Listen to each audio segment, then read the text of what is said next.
There was a definite feeling that women really didn't belong in the academic workplace, much less in the scientific workplace.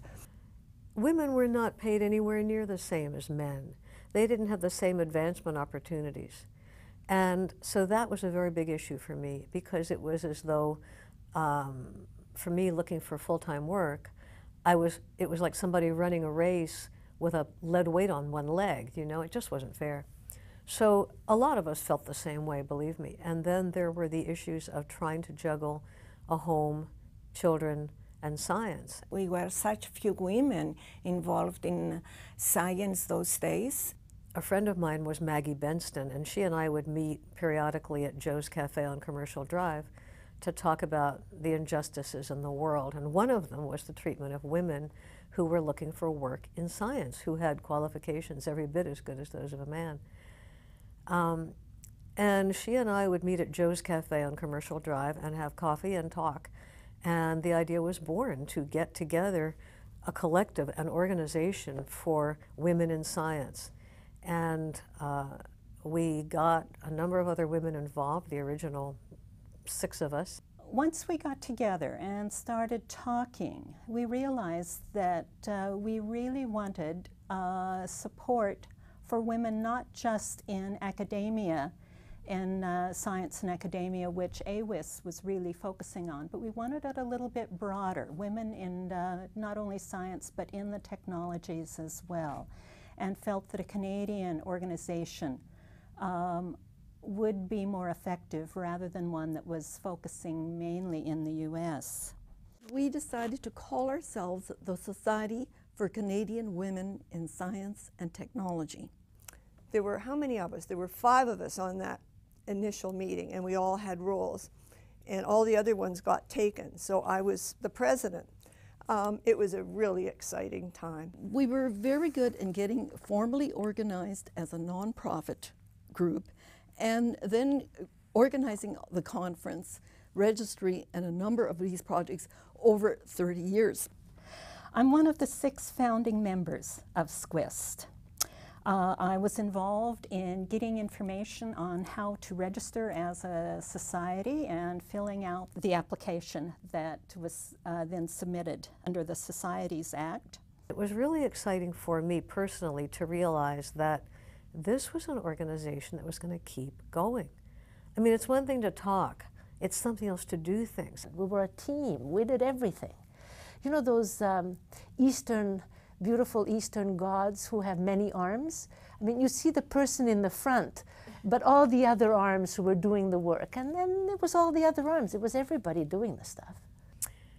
I think what I'm most proud of, I'll get teary, is that we kept going. And really, I think that's it. It's called persistence. And I'm not terribly good at administration. I'm a scientist who unfortunately is better at, you know, those aspects than others, but I helped wherever I was able, and that was a lot. And all the women involved were just determined to make it better, both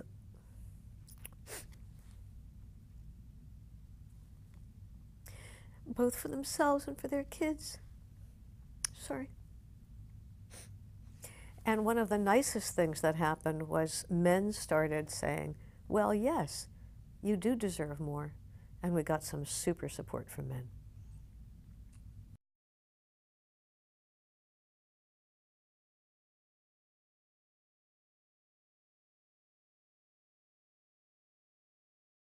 We realized that we needed to network. And one of the things that we started, and another founder, Mary Jo Duncan, who isn't here, she lives in Ireland now, was in charge of the registry. And the registry was meant to find women in science. There was an incredible opportunity to meet and really become friends with a wide variety of women in science and engineering whom I never would have had the chance to work with otherwise.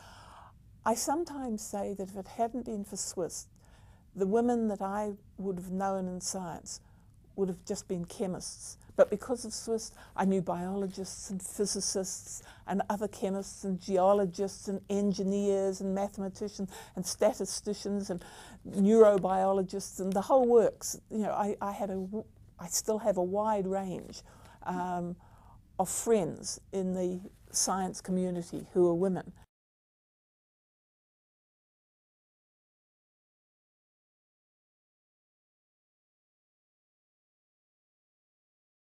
I think one of the biggest obstacles we had to get through was convincing other women and men that we could in fact do it. We were sort of looking for a focus for a bunch of women that had these feelings about where we were and who we were. And we decided, this was on advice of one of our members, Maggie Benson, that we should get a conference together because we didn't know where the women were.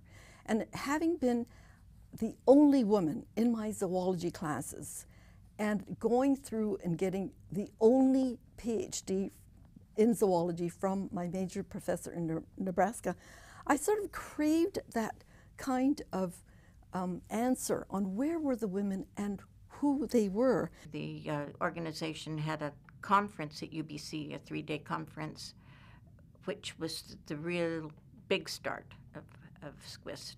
We applied to the various levels of government, and we got an amazing response. We got positive response. The federal government women's programs agreed to finance, to pay for the conference for 350 people, and we could bring people from all over the world. The provincial government supported us as well. And so this was very empowering, just this whole positive response from the government agencies. And then locally, we got lots of support. We got support from the university, like at UBC. They gave us an office, a phone. We had the conference at UBC, I think, which we paid for, but they made life very easy for us. And it was most, you know, they were sort of with us. And I kept thinking, I don't believe this. It was a really a wonderful experience. When you are able to get significant funding, it's such an encouragement to go on. To have this conference, it was terribly important because what it did is it showed us women that, look, there's all these wonderful women and they're all talented and they're all working at some level in science and they're doing just fine. It's a good thing, you know, and we should work for more. So in that way, you know, the whole conference for everybody, I think, was very affirming for our roles and our abilities. I was sitting in the audience behind a row of high school students, and I don't know why they were there to begin with, because they were making snide comments to each other about women in science being nerds and being this and being that, and not really being very desirable, as if desirability, well, for them it was the most important thing. And I was thinking, what can I do? You know, it was really sort of getting me. And the next person to step on the stage was Dr. Rabab Ward, who is Lebanese. She's a distinguished professor at UBC of electrical engineering. And she does, what's it called now? There's 2 forms of belly dancing she was talking about, and the kind she does is the kind just for family. It's really within, you know, it's very different than the nightclub stuff. And anyway, Rabab has a curvy figure, really curvy, and she was wearing a tight, flowery print dress with cleavage to here. She has a mane of dark hair, curly and long eyelashes, and she was wearing blood red lipstick, and she had blood red fingernails. You could see the fingernails even from where I was sitting, and high heels. And I heard this collective gasp from the women in front, and I thought, yes.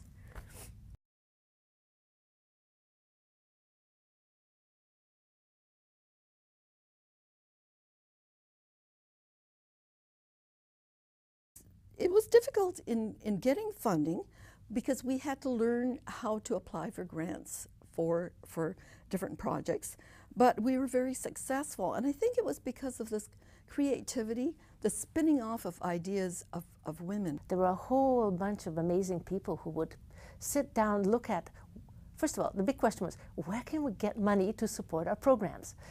And then, okay, well, so-and-so has money, or this ministry has money, or that ministry has money. Okay, what do we need to do to get that money? So we sat down, we'd get groups together. There would be people who would write some of it. We'd do the background. I remember Jackie would do a whole bunch. I remember Hilda did a whole bunch. I remember Penny Lacuter did a whole bunch. Then we had other people who would come on the board and they would just write grants. And we wrote grants, and lo and behold, the money came. So we funded SCWIST quite nicely, actually, for years through grants from various ministries, sometimes the federal, sometimes the provincial. They were extremely generous with us. And the programs were successful. There's a wonderful program called Girls in Science, which was our first program, and it ran for about 5 years, from about, I can't remember, 85 to 89, or maybe it was 84 to 88. But I'll tell you a little bit about it. We decided we would target girls who were not necessarily privileged, girls who might not have had experience with a mother and a hammer. And so we ran our first sets of workshops down at Britannia School in Vancouver. It was a series of workshops which lasted for 5 mornings, and it was designed to be given in the summertime.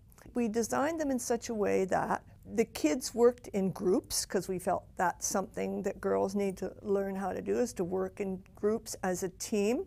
So they worked in small groups so that they would learn and not have to watch somebody else do it. So I think they worked in groups of 4 or something like that. The objective of the workshops was to give the girls confidence in their ability to work with tools, to work with mechanical things, because the studies had shown, which I learned at the conference, that girls were disadvantaged in laboratory sciences because they didn't have the experience of playing with tools and building things and all that kind of thing, whereas a lot, say in physics, a lot of the things that you do in physics involves the use of tools and sort of that kind of thinking.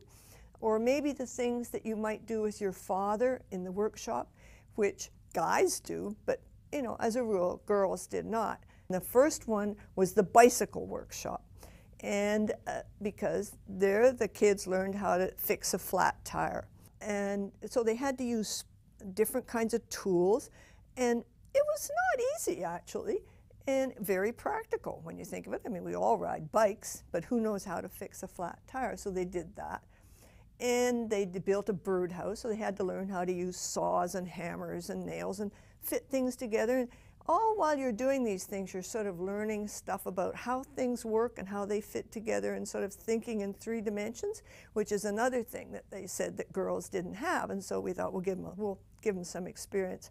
And then another one, we made cement.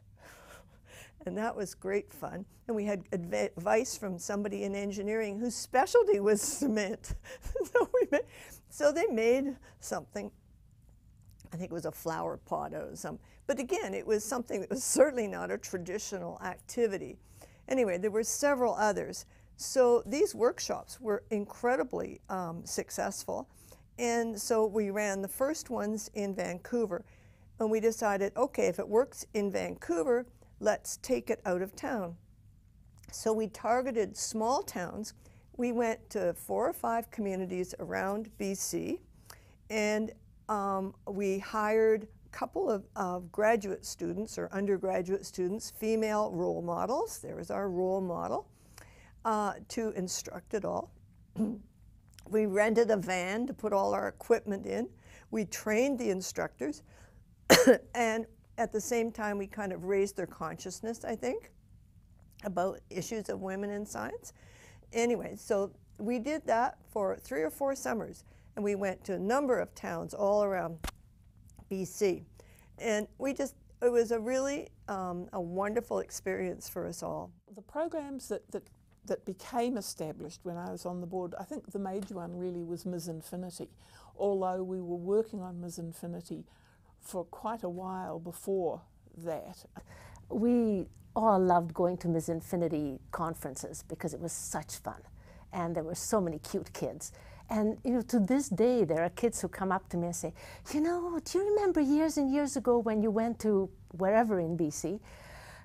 You were at Ms. Infinity. Well, I went into science after that. And I'm going, oh, yes. So, you know, that's really cool.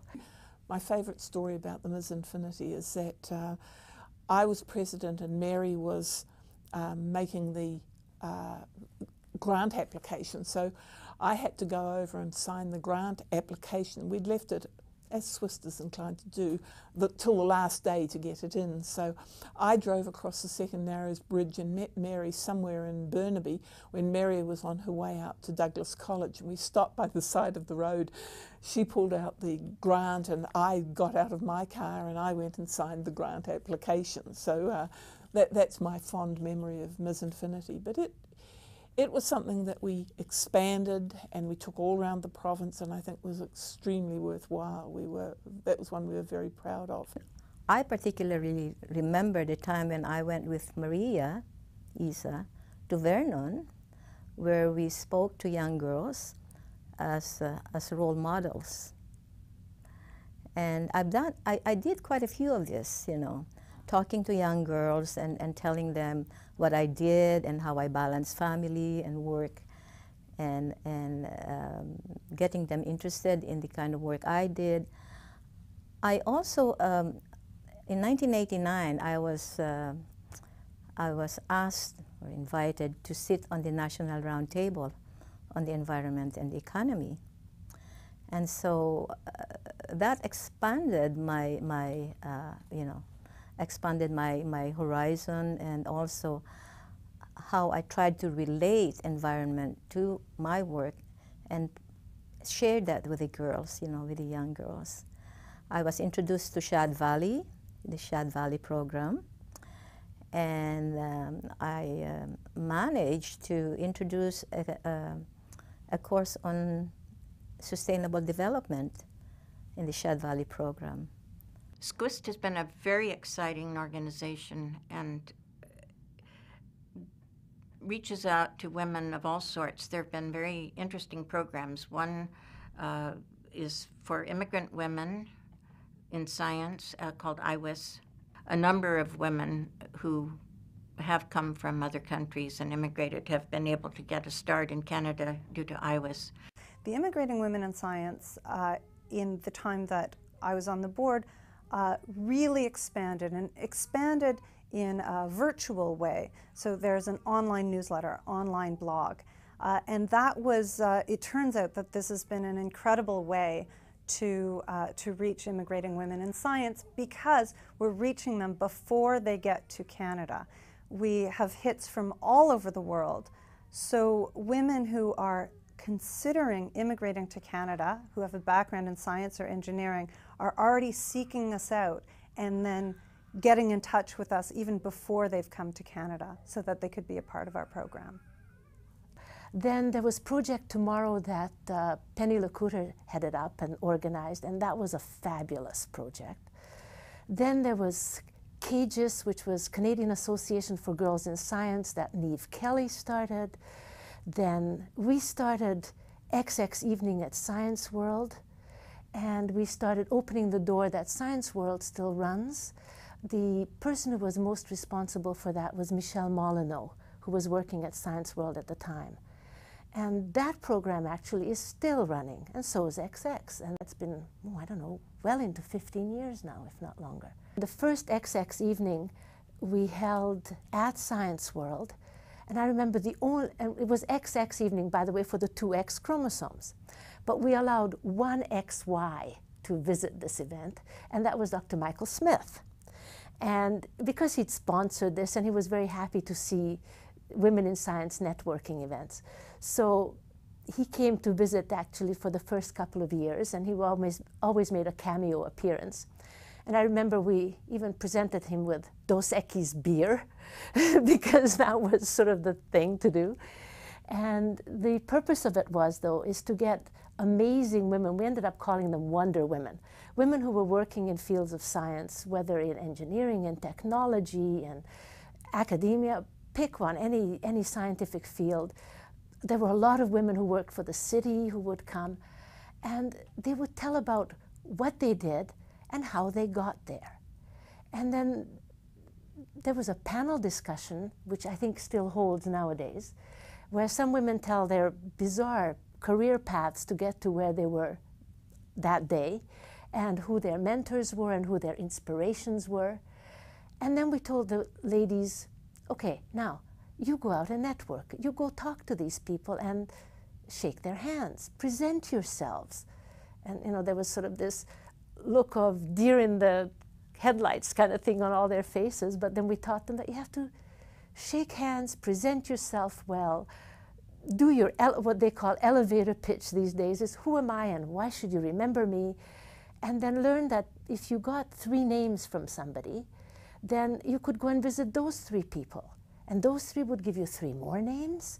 And then you would visit those 3 people, and eventually you would make a life connection, or a mentorship connection, or a summer job connection, or a volunteering position connection, and that would lead you in your career path.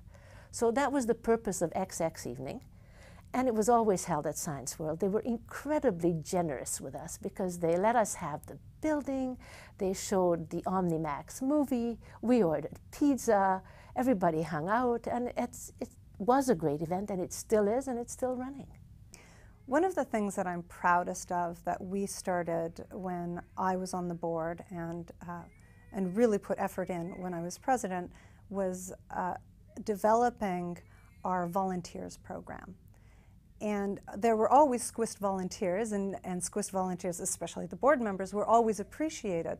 But we sought to develop a very professional volunteers program. And I credit Dr. Linda Lanyon, who was the chair of volunteers, for putting together this program. And in the time that I was on the board, we went from having essentially 10 very active volunteers, and those were the board members, to hundreds of volunteers that continue year after year.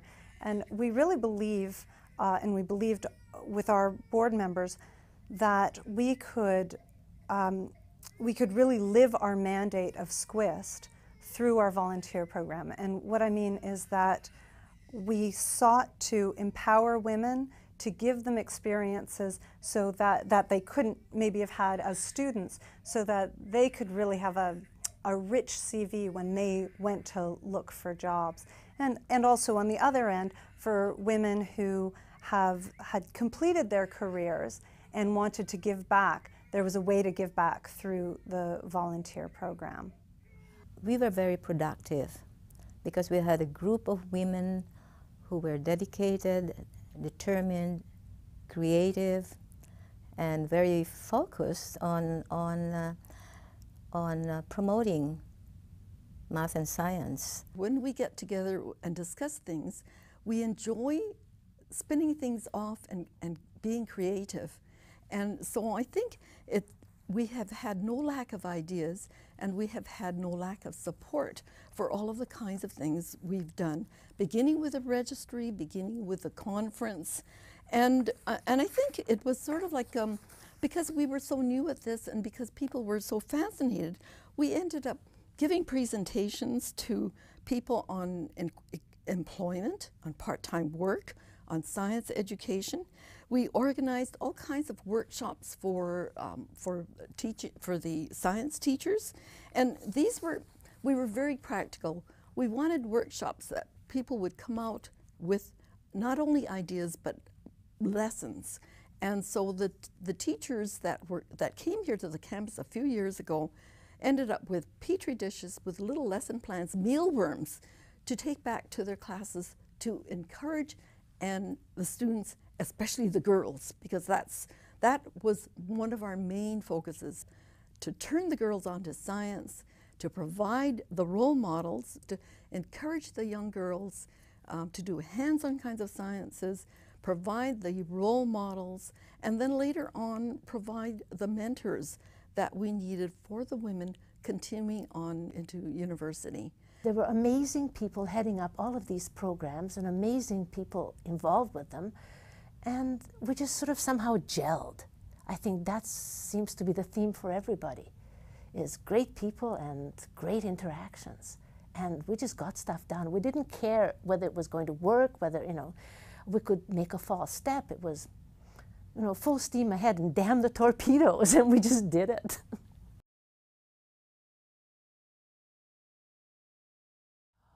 I suppose we just coped. One of the things I know was very important was support of other women, and particularly other working mothers. And I can remember the first time I went out to meet with SCWIST when we were planning the conference. It was at Hilda's place, and my husband was away in the field, he's a geologist, and I had I think a 6-year-old and a 3-year-old, and Hilda said, "Oh, just bring them. I've got lots of stuff down in the basement they can go to play with." I had boys too. So the first meeting I ever went, I took my kids and stuck them in the basement of Hilda's place. And it was that sort of support over the years that I think SCWIST has been great for helping all of us and helping each other. It was not easy to work full-time and also have time for all these other activities. And it was possible because of the support that the families gave. My family gave a lot of support to it. They were doing a lot of workshops for the women do math to help out. And the enthusiasm of the colleagues and the members from SCWIST. You really need to be organized, and you have to know where you want to go, what you want to do. We managed. We didn't think about life and work balanced. We just did it. It was never a question of how to balance. Do it. Got it done. Off we went.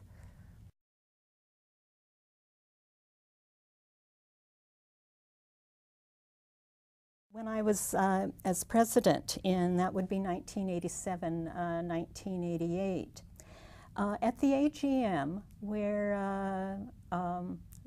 I began my term, we had Rosemary Brown as the main speaker. And you know that she was a city councilor for a number of years as well as an MLA. She challenged us to become more politically active. And that, I think, was was the main focus that we had as SCWIST in 87 and 88. At that time, there were a lot of new technologies. New technologies with respect to reproduction were simply exploding in the mid-80s. And we felt that there needed to be a good review of the social, the legal, the ethical implications of some of these new reproductive technologies. We wrote letters to the Prime Minister and to our MPs that year saying that this needs to be reviewed. We need a set of guidelines for dealing with sperm and eggs in vitro and zygotes in vitro and and fetal tissue, all of the different aspects of reproduction that were now possible to manipulate. And I was very pleased in October of 1989, it was announced that there would be a royal commission to look at these implications of the new reproductive technologies. That was chaired by Patricia Baird from the Vancouver area and had a number of prominent people on it. The report, I believe, was available in 1993. But I like to think that SCWIST played a major role in getting that Royal Commission initiated. One of the things that I remember most was we opened the Resource Center, right, at Simon Fraser University at the Harbour Center campus. And I came in as the president at that time. Getting the SCWIST Resource Centre made a huge difference. Before that, we had been having boxes of equipment and boxes of records in people's basements and attics. And I found I still had some in the attic when I went to look the other day. It was a great thing. SFU was so supportive of the organization. And those 2 years I worked put a lot of hours into SCWIST between 92 and 94. You know, I spent a lot of hours in the Resource Center, and we were so lucky to have easy access to rooms and the facility, and I found some old correspondence of, you know, people in communications helping us with materials, you know, whether it was press releases or, you know, trying to help us, with the publicity and getting the word out about the organization and helping us celebrate some of those milestones. Yeah.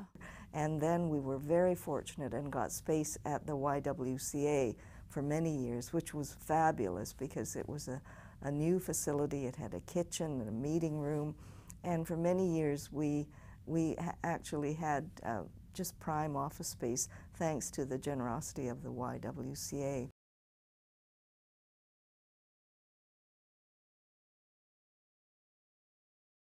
Remember back in 1993 when Michael Smith won the Nobel Prize? It was so exciting. It was in November '93, and the whole scientific community was just abuzz. And 2 days later, then, after he got his award, or was told that he got his award, there was the Science and Technology dinner down to Big Hotel. And we were going, a number of us were going from SCWIST and other parts of this, you know, it was huge. There were all these suits there, and there were many, 300 people at this big gathering, and the whole place was just buzzing because everybody was so excited about Michael and how he'd won this Nobel Prize. Now, at that dinner, I was getting a very small award for science communication, and I had 2 minutes to give a speech. So I had pondered over this for quite a while, so I got up and gave my speech, which in essence was, we are very successful in SCWIST at applying for grants and for getting grants for the first run of a program.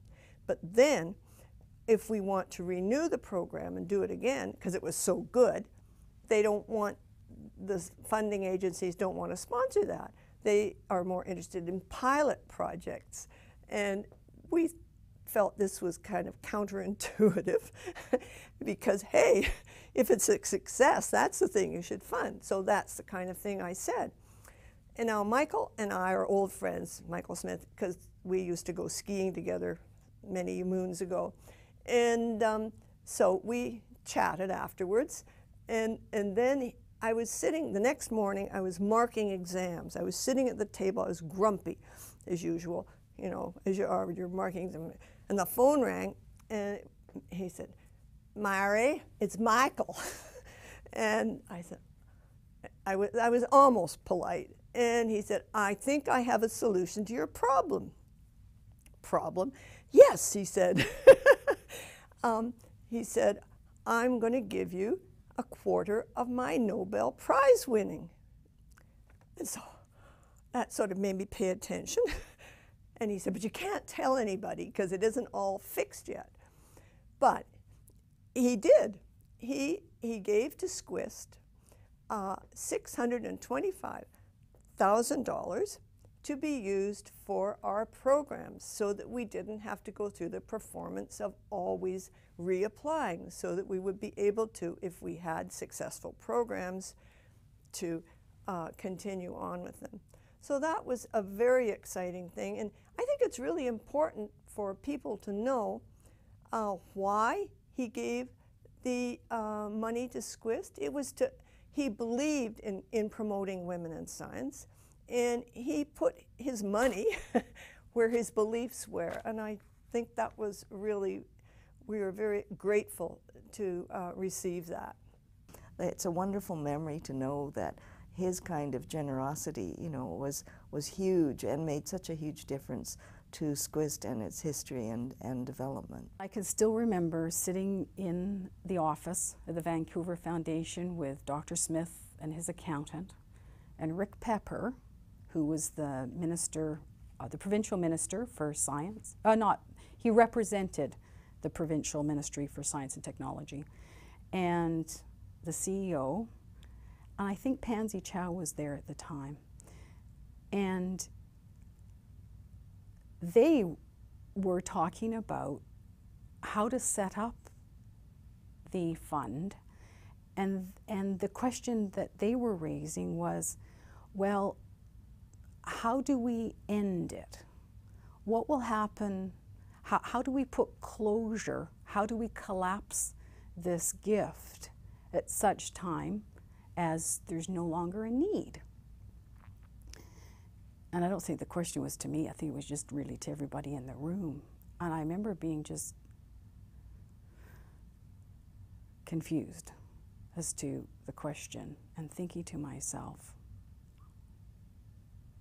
but why do we have to end it? Like, I couldn't envision there was an end.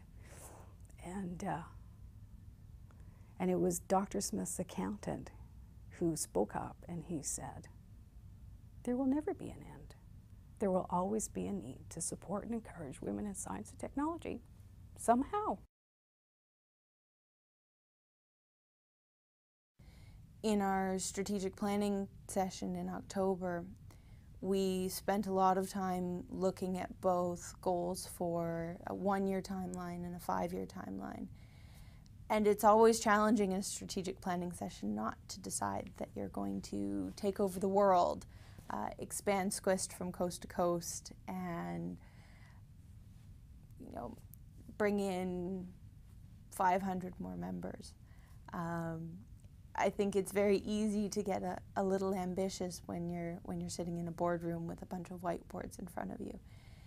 And to go through that process of putting all of those ideas together and all of those ideas out there, and then to look at them and say, okay, what's our sanity check? There's 10 of us. We have a bunch of volunteers who are working with us, but pretty much all of us have full-time jobs or full-time school, and what's reasonable to accomplish. And even after we've taken that step back and toned everything down, I think the goals that we set out to accomplish were still pretty ambitious. And we're actually getting there. We're achieving a bunch of them. One of our former board members moved to Toronto, and there was no similar organization in Toronto. So we're now looking at setting up a SCWIST Toronto division based on the enthusiasm of this former director and actually a couple women who came to XX Evening at Science World this year who live in the Toronto area and thought this was just a phenomenal event, and they wanted to know how they could start to put something like that on where they were. So we're now working with them to see if there's something we can do to truly make SCWIST a national organization.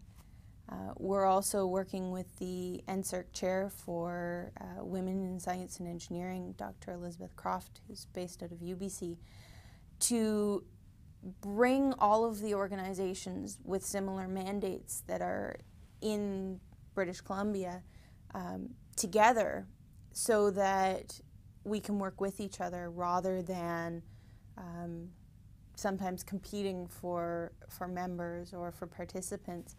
So we had our inaugural West Council meeting earlier this year, and we had, I believe, 15 different organizations, all with a mandate to support women either in science, technology, engineering, in IT, girls in science, and we had members from, or representatives from all of these different groups in the room together, talking about how we can work with each other and how we can share resources and accomplish more without stepping on each other's toes.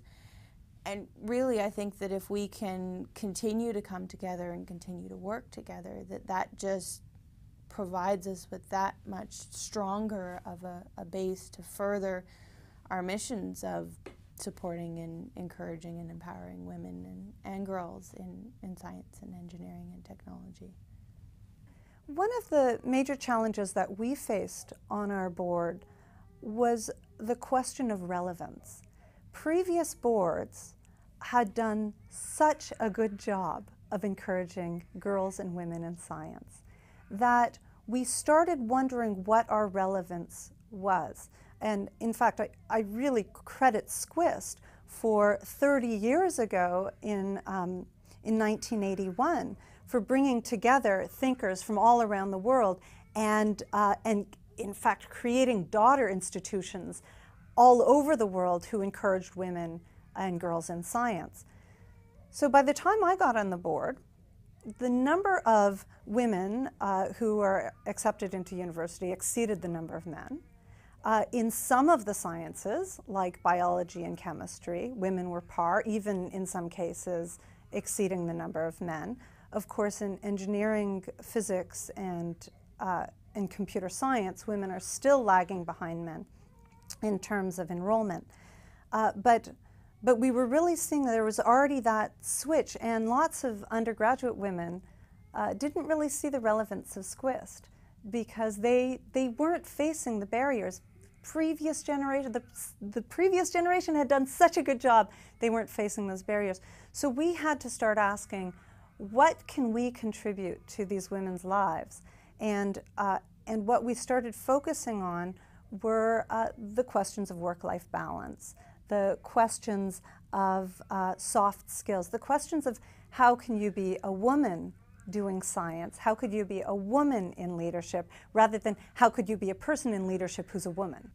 We have this amazing diversity and breadth of experience that can be drawn on, and as a result of that, some of the initiatives that are starting to take place that we're seeing both in planning our 30th anniversary gala, in looking for corporate sponsors, in the grants that we're applying for and the events that we're taking on from an organizational perspective. I think that that's really expanding, and that's largely made possible by this absolutely phenomenal group of women that we have together, some of whom don't even work in science or engineering at all. They just really believe that this is a cause that's worthwhile, that's something that needs to be supported and pursued.